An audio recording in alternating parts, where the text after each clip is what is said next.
Senador por el Centro Democrático, Fernando Nicolás Araujo, muy buenos días. Muy buenos días, doctor Fernando Londoño. Un saludo a ti, a Cindy, al resto del equipo de trabajo y, por supuesto, un saludo muy, pero muy especial a los oyentes. Bueno, senador, nos preocupa a todos la situación de Cartagena, no solamente porque la queremos tanto, sino porque nos duele ver unas cifras sencillamente dramáticas sobre la extensión del coronavirus y sobre los problemas de salud que se están presentando en la ciudad. ¿Cuál es la visión que usted tiene del tema, senador? Doctor Fernando, Cartagena tiene hoy la misma cifra per cápita por millón de habitantes de fallecidos por coronavirus que tiene Brasil. Brasil es tal vez el epicentro hoy en el hemisferio de la crisis de la pandemia del coronavirus.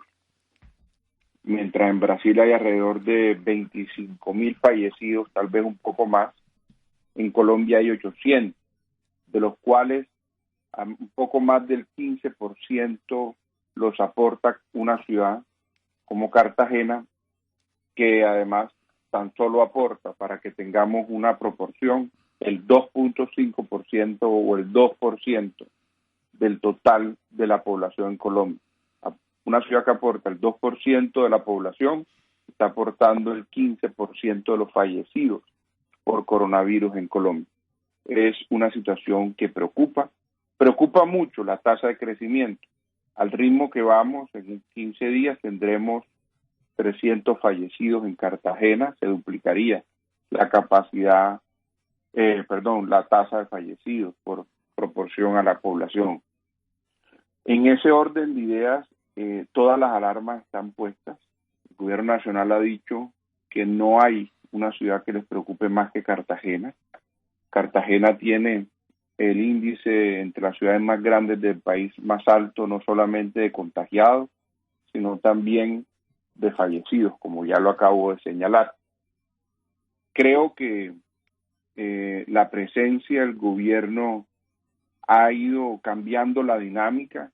Hacía falta una gran articulación entre los distintos sectores y autoridades, el gobierno departamental, el gobierno distrital, las EPS, las IPS, las ARL y otros actores de la sociedad civil y otras autoridades, con la dinámica que ha impuesto el Ministerio de Salud, el Superintendente de Salud, están trabajando en diferentes planes de acción que permitan revertir esta tendencia. Yo he visto en los últimos 2 días una reducción del número de casos.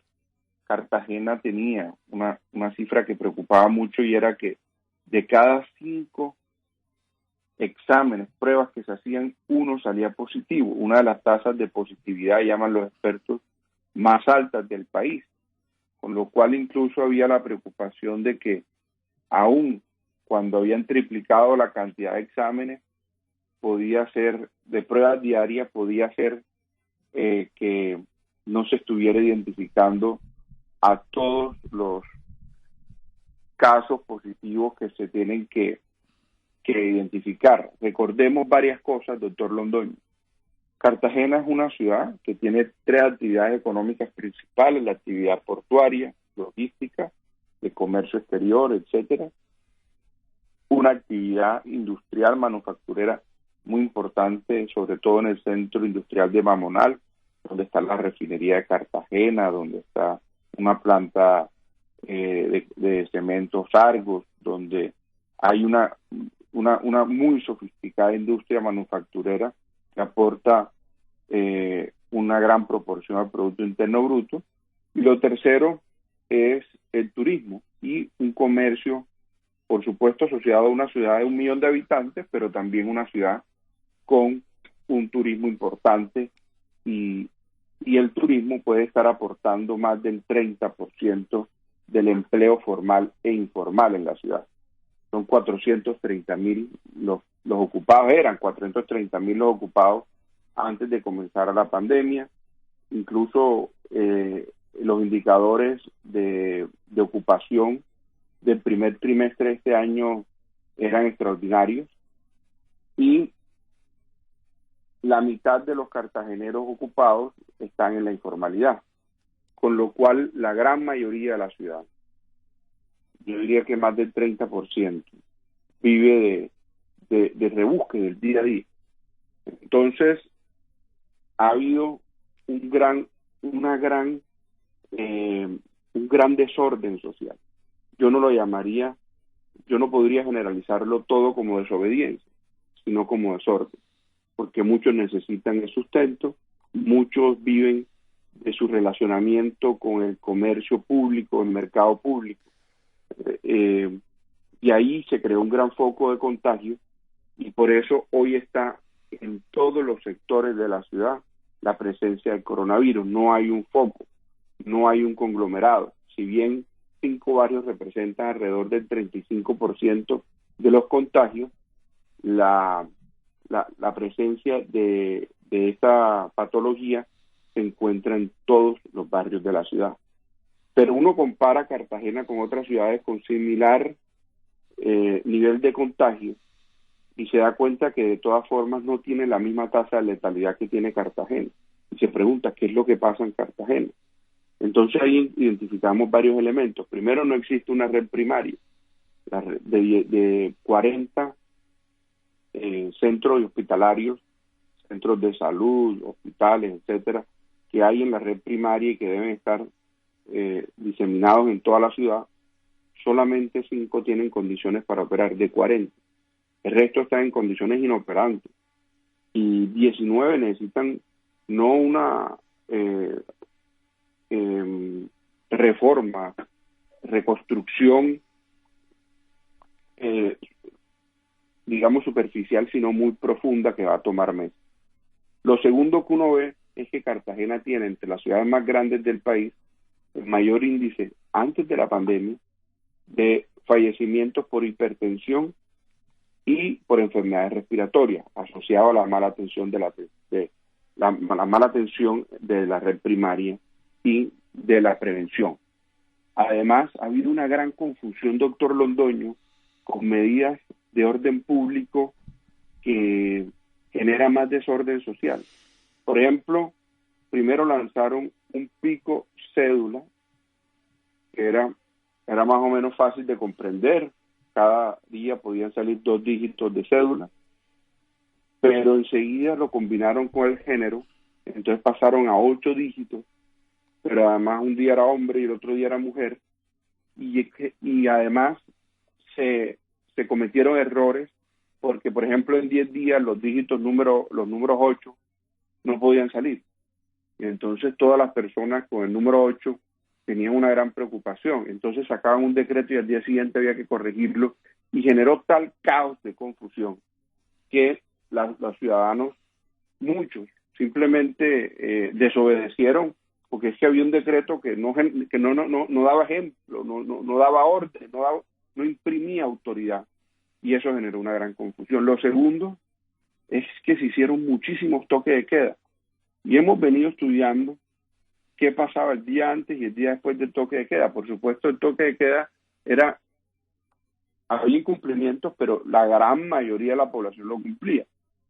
Por lo tanto, uno decía, deberían bajar el número de contagios, pero vemos que están subiendo con esta cantidad de toques de queda. Nos pusimos a analizar y estamos encontrando evidencia que indica una hipótesis que nosotros señalamos sin tener la evidencia en su momento, cuando salimos a ser críticos de la cantidad de toques de queda, porque lo que sucedía era que si, por ejemplo, este domingo hubiera toque de queda, el sábado las personas salían a hacer sus compras, abastecerse cuando viven del día a día, y por lo tanto, ese sábado se generaba lo que en Cartagena llamamos tumultos, lo que en el país se llama como aglomeración. Se generaba aglomeraciones en la víspera y aglomeraciones al día posterior. Y eso fue generando un enorme caos y enorme nivel de contagio. Pero eso fue recurrente, y hoy ya tenemos claro que 5 días después de cada toque de queda, entre 5 y 8 días después de cada toque de queda, el nivel de contagio se disparaba y generaba mayor, mayor, mayor índice, mayor nivel exponencial, mayor crecimiento de la tasa de contagio. Adicionalmente, nunca se hicieron, ahora se está empezando a hacer cerco epidemiológico. Eso de referenciar, encontrar, identificar rápidamente a los contagiados y hacerles un cerco y hacerle vigilancia y hacerle acompañamiento. Incluso ahí ha faltado pedagogía, porque recordemos, doctor Londoño, que digamos que el elemento que hace tan peligroso y contagioso el coronavirus es un elemento que inicialmente se podría ver como positivo, y es de cada 100 personas que se contagien con esta pandemia o con esta patología o con este virus, 80 presentan síntomas o muy leves o nulos. Y entonces son personas que presumen que no tienen nada, porque creen que el coronavirus es solamente tos, fiebre, neumonía, y hay casos en donde no se presenta, o se presenta de pronto una tos muy leve, o se presenta una fiebre mínima por muy pocos días, y se supera muy rápido, pero esas personas siguen siendo contagiosas. En Cartagena sucede otra cosa, hay hogares intergeneracionales, hay muchos hogares intergeneracionales, donde en un mismo hogar viven personas con enfermedades preexistentes respiratorias, personas con hipertensión, jóvenes y niños. Y es probable que los niños y los jóvenes puedan contagiarse de coronavirus, no presentar síntomas, llegan a su hogar y en su hogar pueden contagiar a personas que tienen estas enfermedades preexistentes que generan mayor riesgo en la evolución del coronavirus. Y lo último es que la atención hospitalaria de alta complejidad se fue saturando. La semana pasada ya casi prácticamente no habían camas. Oficialmente se decía que había un 15% de disponibilidad, pero en la práctica era muy difícil conseguir esas camas y fallecían las personas en las ambulancias, en sus hogares, mientras el Centro de Regulación de Urgencias estaba identificando la disponibilidad de las camas. Por lo tanto, en la práctica pues había una ocupación total y había un gran problema. Eso se ha venido corrigiendo porque el gobierno nacional entregó la semana pasada 30 respiradores en Cartagena, el gobierno departamental 5 más, y con eso se pudo ampliar un poco la capacidad, pero hay que decirlo, a nivel de crecimiento exponencial de contagio, no hay respiradores que aguanten, no hay ocupación hospitalaria que aguante, no hay sistema de salud que aguante. No lo aguantó en España, no lo aguantó en Italia, no lo aguantó en China, no lo aguantó en Nueva York, no lo aguantó en el Reino Unido, y pues no queremos que esa sea la situación del país. Por eso en Cartagena han mantenido digamos el nivel de las medidas estrictas que había antes del 31 de mayo, es decir, hoy en Colombia en junio ya hay un nivel de flexibilización que no se aplica en Cartagena. En Cartagena, digamos, seguimos en una fase anterior, afectando gravemente aún más la situación económica en una ciudad donde todavía no se sabe cuándo se va a poder reactivar el turismo, no solamente por decisiones gubernamentales, sino también por la confianza del consumidor, que pues no se quiere contagiar, pero que además ha visto afectado su bolsillo. Por lo tanto, vemos que muchos consumidores de turismo han pospuesto o han cancelado sus viajes de manera definitiva, con lo cual pues hay una gran incertidumbre sobre el futuro económico de la ciudad, pero al final sabemos que esta es una crisis que nos tiene que fortalecer, nos tiene que convertir en una mejor sociedad y tenemos que ser capaces de superar. Parecería lejano el día en que se restablezcan totalmente las condiciones del turismo, o siquiera parcialmente, para darle otra vez cabida a las muchísimas personas que viven formal o informalmente de la industria turística en Cartagena. ¿Cuándo volverán los grandes cruceros? ¿Quién sabe? ¿Cuándo volverán los aviones cargados de turistas? ¿Quién sabe? La situación no parece clara. Y entonces Cartagena tendrá que tomar medidas muy excepcionales y extraordinarias para buscar su estabilidad social y para que el coronavirus no sea solamente fuente de muertes y de inhabilidades para muchas personas que lo sufren, sino que sea el epicentro o el promotor, el motor impulsor de una situación económica muy difícil de sostener. Doctor Fernando Nicolás Araujo, ¿se está trabajando en ese sentido? ¿Cómo reemplazar, así sea temporalmente o así sea parcialmente, lo que significa el turismo para Cartagena dentro de los próximos días, semanas o meses? ¿Quién lo sabe? Reemplazar el turismo de manera total, pues, es una tarea muy grande, y lo que uno pensaría, doctor Londoño, es que en la medida en que muchas ciudades y en muchos países el pico ha empezado a retroceder, uno ve en Europa ya unos indicadores diferentes, pensaría uno que en 1 o 2 meses en Estados Unidos los indicadores también van a cambiar. Digamos que la esperanza de tener una vacuna este año está totalmente diluida. La esperanza de tener un tratamiento este año es mucho menor, pero es mucho menor a la que teníamos al comienzo del año. Pero uno ya ve que, por ejemplo, en Italia, en España, incluso en Reino Unido y en algunas ciudades, por ejemplo, en el estado de Nueva York, ya han venido en unas tendencias hacia la baja. Ya uno ve incluso que en Italia el número de casos es menor que el de Colombia, día a día. Por lo tanto, uno ve la curva creciendo en América Latina y la curva decreciendo en el resto del mundo. Eso genera alguna esperanza.